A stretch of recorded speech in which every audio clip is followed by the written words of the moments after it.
Hello, you're here for lockdown. Praise up with me, Stephen. We're walking through Philippians because in lockdown, there ain't nothing better than looking at this letter.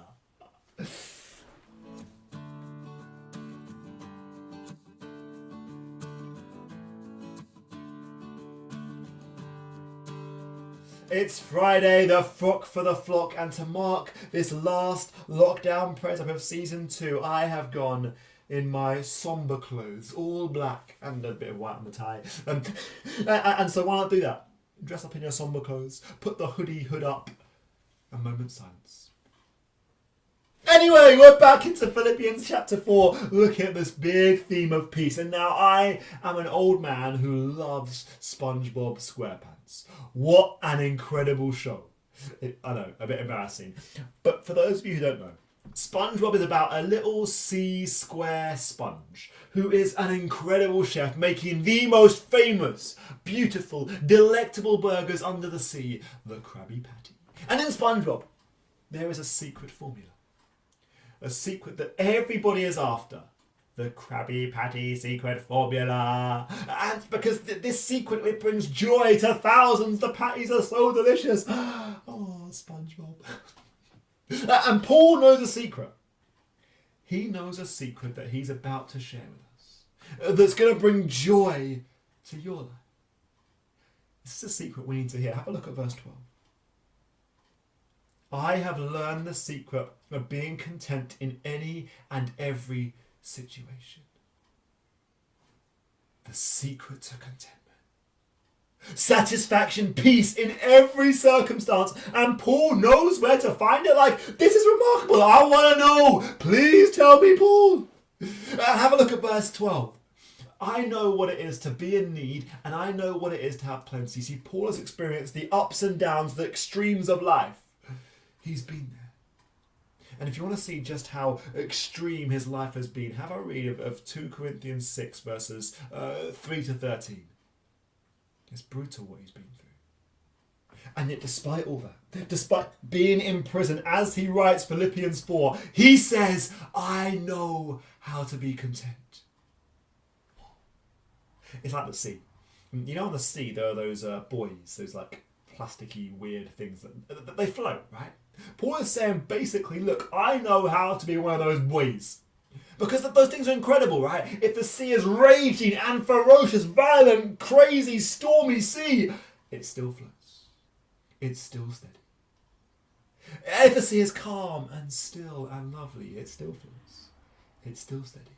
See, that's contentment, steady, calm, security in any and every storm and raging situation of life. And I want to know that secret because, well, life is basically one where you're either in trouble and distress or heading towards trouble and distress or coming out of trouble and distress, right? So what's Paul's secret? Verse 13. I can do all this through him who gives me strength.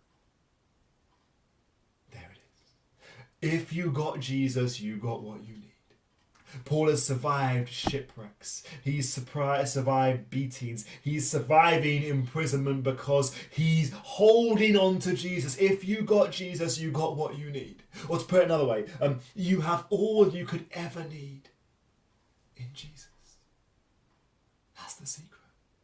Knowing that and believing that. So do you believe that? Do you believe that if you've got Jesus, you got what you need? Because I can say I believe it, but my life doesn't reflect that half the time. I still pile on the Amazon orders, thinking each time that this new hat that I'm buying or Switch game, that will sort me out. That will make life that much easier. I still feel crushed and despair when I start getting injuries or when holiday plans are cancelled or when people I love are in trouble. I don't quite understand this. See, Paul says we need to reshape our thinking so that we start realising that if we got Jesus, we got what we need. Because just think about what knowing Jesus does for us. Life forever with God. A glorious future free from pain, evil, sickness, suffering. Why would we need anything else? Stephen's brain, listen to this. If you got Jesus, you got what you need. if we truly live this out, wow, it would stop us being envious and jealously wanting what other people have, because if we got Jesus, we got what we need. It would stop us being broken and despairing when tough and real hard times hit, like job loss, like COVID, when our freedoms are taken away, when our exciting holiday plans are cancelled. We wouldn't be broken, because if we got Jesus, we got what we need. And it would stop us being captivated by shiny phones and beautiful clothes, because, well, if we got Jesus, we got what we need. Our Amazon would fall down. Do you believe this? This is the last lockdown praise up, and what a note to leave you on. If you've got Jesus, you've got what you need. And one way to kind of understand this more and more is to dive into the Jesus stories, the Gospels. So why not, over the next weeks, make it a goal to read a chapter of Matthew's Gospel every single day, to gaze at Jesus, because the more you see him, the more you'll realise he's all I need. If you've got Jesus, you got what you need. Because think about it. There ain't no circumstance too big for our God. So there's no circumstance that could ever be too big for his people. If you've got Jesus, you've got what you need. Let's pray. Father, please drill this into our heads and our hearts, so we truly believe this, knowing that if we've got Jesus, we've got everything we need. Amen. For the last time, cheerio. Grace, peace, love.